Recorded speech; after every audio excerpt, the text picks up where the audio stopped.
Mesdames et messieurs, bonjour. Je vous souhaite la bienvenue dans cette nouvelle vidéo, ce nouveau sujet.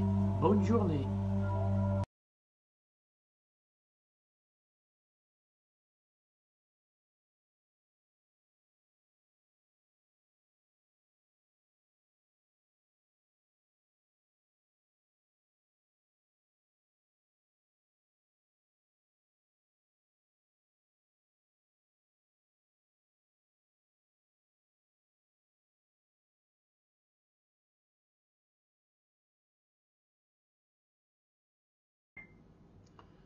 Le contact divin.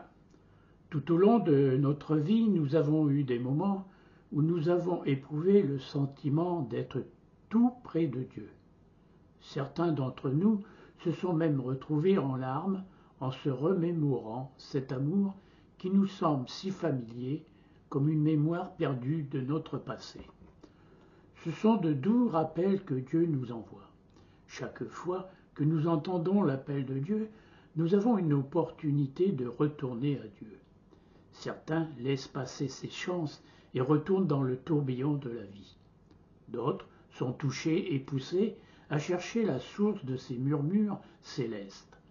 Lorsque l'on souhaite éveiller notre âme, elle répond par un doux murmure à peine audible. Son propre pouvoir commence à s'activer et notre attention ne peut l'ignorer plus longtemps. Plus le cri est fort, plus notre attention est attirée vers l'âme. Avec le temps, l'appel du monde devient de moins en moins audible alors que notre attention est irrésistiblement attirée vers l'amour, la musique et la béatitude de notre âme. Qu'est-ce que le contact divin ? L'initiation est le processus par lequel le Maître vivant nous donne un premier contact avec la lumière et le son de Dieu. Ce courant divin de lumière et de son résonne dans toute la création et, en méditant sur ce courant, nous pouvons transcender la conscience corporelle et entamer notre voyage dans les régions spirituelles intérieures jusqu'à ce que notre âme soit fusionnée avec Dieu. Il y a deux puissantes techniques de méditation. Au cours de l'initiation, nous apprenons et pratiquons deux puissantes techniques de méditation.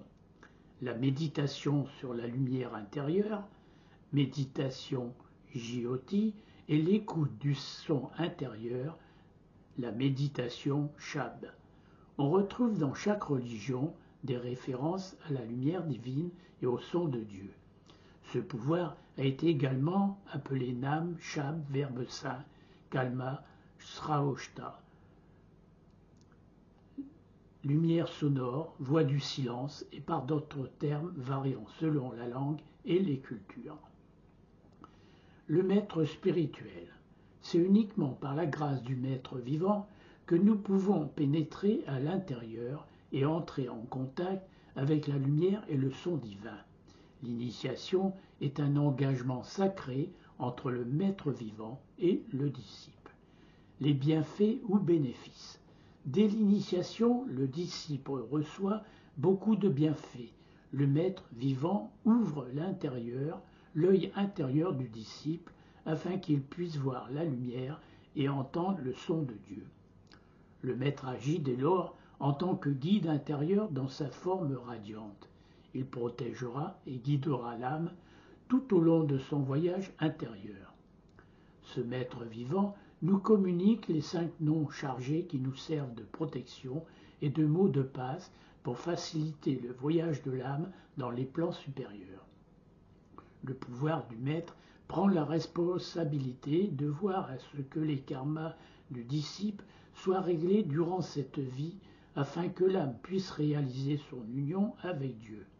Le maître vivant devient également un mentor et une aide précieuse dans tous les aspects de la vie du disciple. Quelles sont les conditions requises ? Les conditions requises pour recevoir l'initiation sont adapter un régime végétarien qui consiste à s'abstenir de viande, poisson, volaille et œufs et à ne consommer ni alcool ni drogue. L'initiation est gratuite et tous sont invités à rester dans leur religion ou leur foi actuelle. Quel est le voyage de retour à la source? La vie en elle-même ne nous offre ni un voyage prometteur, ni le dévoilement progressif de la gloire de Dieu en nous. Les hauts et les bas de la vie, les joies et les peines seront toujours sur notre route. Toutefois, enfoui au plus profond de notre être se trouve un potentiel spirituel des plus remarquables, une source divine de paix et de joie permanente. Au moment de l'initiation, nous faisons un pas de géant vers la prise de conscience de notre vraie nature d'âme qui entame son voyage dans les régions spirituelles supérieures. L'initiation est l'éveil à la lumière et au son qui sommeille en chacun de nous sur les premiers pas sur le chemin de retour à notre vraie demeure.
Notre système digestif est similaire à celui des grands singes qui sont non seulement végétariens, mais dont la force dépasse de loin celle de l'homme. En fait, une étude du règne animal montre que les animaux les plus forts et qui vivent le plus longtemps sont tous végétariens. Nous devons donc manger tout ce qui nous est offert par Dieu sur la table de cette terre. Lorsque le fruit ou le grain est mûr, il change de couleur et devient très attrayant, il s'offre à nous. Si nous ne l'utilisons pas, il tombera par terre. Mais aucun animal, oiseau ou poisson ne s'offre jamais à nous pour être mangé. Il essaiera de s'échapper à tout prix. Nous ne devons donc pas arracher, saisir et tuer ce qui n'est pas offert gratuitement. Cela n'a jamais fait partie du plan de Dieu. Lorsqu'il a confié aux hommes la responsabilité de cette terre, il a voulu qu'ils s'occupent de ses jeunes frères, les animaux, et qu'ils en prennent soin, et non qu'ils les mangent et les torturent à ses propres fins. Lorsque nous revenons à notre régime naturel, le régime végétarien pur, et que nous suivons un mode de vie pur et simple, et que nous méditons sur la lumière et le son intérieur, nous trouvons le remède à toutes nos maladies, tant physiques que mentales. Tous les saints et maîtres ont conseillé à leurs disciples de se nourrir d'aliments purs et simples en petite quantité.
Les protéines complètes sont contenues dans les amandes, à consommer avec parcimonie, comme toutes les autres noix, car elles sont très riches en graisse. Les graines de sésame, le soja, le sarrasin, les cacahuètes, meilleures si elles sont d'abord bouillies, les graines de tournesol, les graines de citrouille. Il est préférable de faire germer toutes les graines et les céréales et les légumes. Le riz brun naturel, les légumes racines et les légumineuses comme les lentilles, les pois chiches, les haricots secs fournissent des protéines en abondance. Il est intéressant de noter que le lait maternel, considéré comme un aliment complet, ne contient que 2,8% de protéines, soit autant que les fruits et les légumes, et que l'enfant le consomme au moment où sa croissance est la plus rapide. Je vous propose une liste de sources de protéines végétales nutritives. L'avocat, il est unique en ce sens qu'il peut être combiné avec pratiquement n'importe quel autre aliment et qu'il est très facile à digérer, contrairement à d'autres aliments concentrés. Le tofu, fabriqué à partir de caillés de fèves de soja ou d'enveloppes de fèves, sans cholestérol, est recommandé par les naturopathes.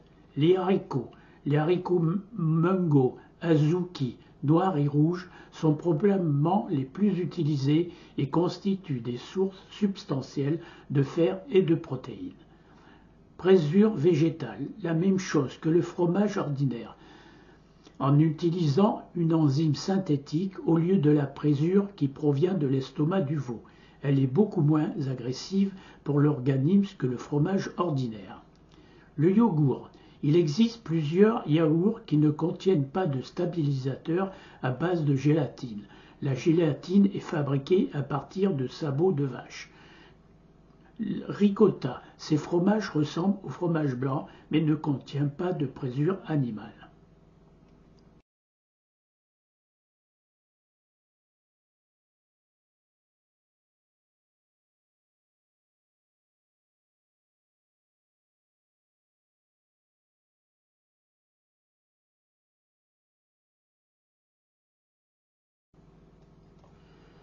L'alcool, que devient-elle dans notre corps?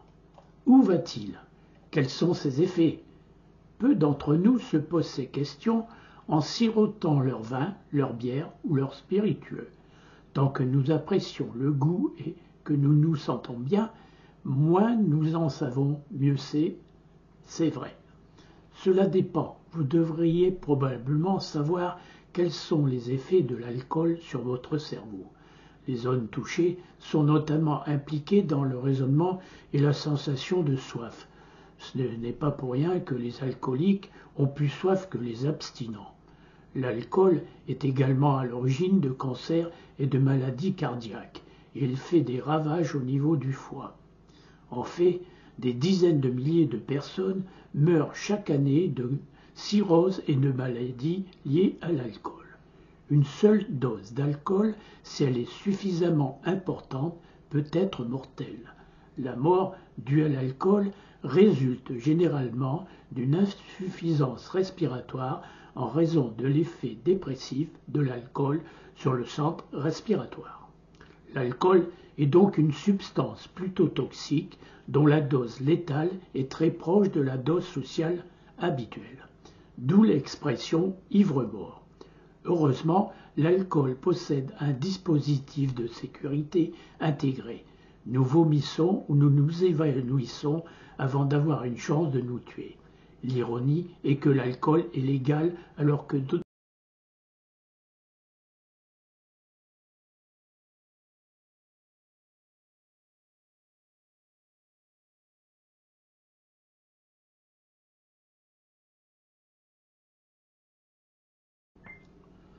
Le tabac.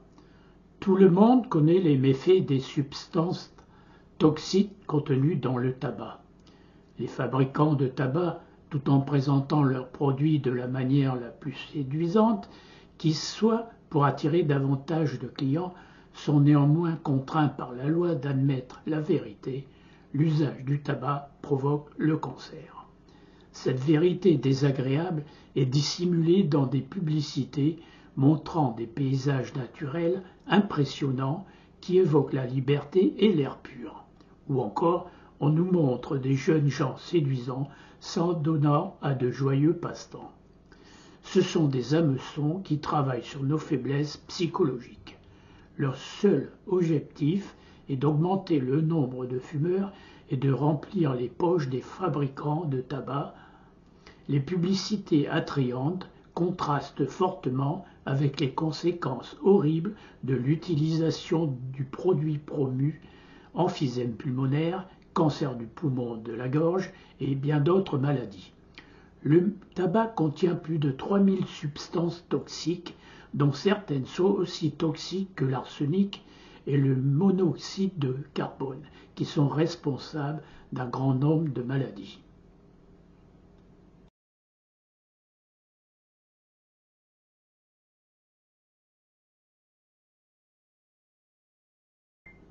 Les drogues. Les drogues sont particulièrement nocives pour le corps, l'esprit et l'âme. Toute drogue affectant l'esprit modifie notre conscience, parfois jusqu'à nous rendre inconscients.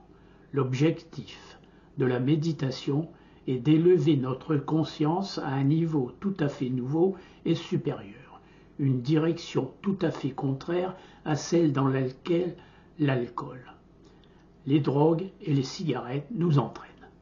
Pour atteindre la paix, la santé et la réalisation spirituelle, nous devons garder notre atmosphère intérieure ainsi que notre corps physique intact.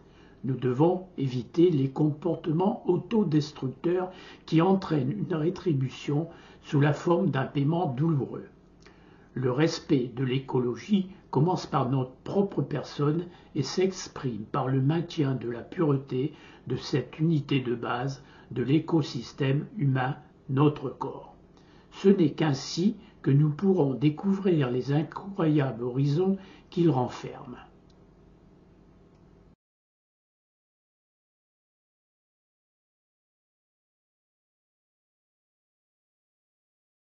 Les pouvoirs mentaux, les dangers de la guérison spirituelle. La guérison spirituelle, ou l'utilisation des pouvoirs mentaux pour manipuler l'énergie afin de guérir des maladies ou des blessures, ou d'alléger la souffrance, n'apportera au mieux qu'un soulagement temporaire. Et à long terme, ils seront beaucoup plus douloureux et très dangereux. Lorsqu'une personne est guérie par des pouvoirs psychiques, spirituels ou surnaturels, ou par ce que l'on appelle l'énergie universelle, le karma n'est pas éliminé, mais plutôt transféré au guérisseur et, de cette manière, reporté à plus tard. Cette interférence a un coût élevé. En général, le guérisseur doit prendre sur lui les maladies et les douleurs qu'il soigne. Ces conséquences peuvent apparaître immédiatement ou être reportées à des années ultérieures ou à des vies futures, mais on ne peut y échapper. En outre, celui qui se prévaut passivement de cette guérison entre dans un lien avec les puissances qui l'ont servi. Selon la loi karmique, il doit d'une manière ou d'une autre rendre le service en guise de paiement, à une date ultérieure, ce qui entraîne des intérêts. On nous dit que nous ne pouvons même pas imaginer l'ampleur du paiement à ces puissances mentales. On nous avertit que la guérison spirituelle ne doit pas être pratiquée activement ou reçue passivement, que l'on s'engage ou non sur la voie de la méditation. La méditation sur la lumière et le son intérieur est le meilleur moyen de se guérir soi-même et d'aider les autres qui souffrent parce que, à travers les méditations, nous trouvons une aide directe de la véritable source de la vie. Cette source de vie, c'est notre propre soi supérieur ou Dieu. Merci de me suivre et je vous souhaite une très bonne journée.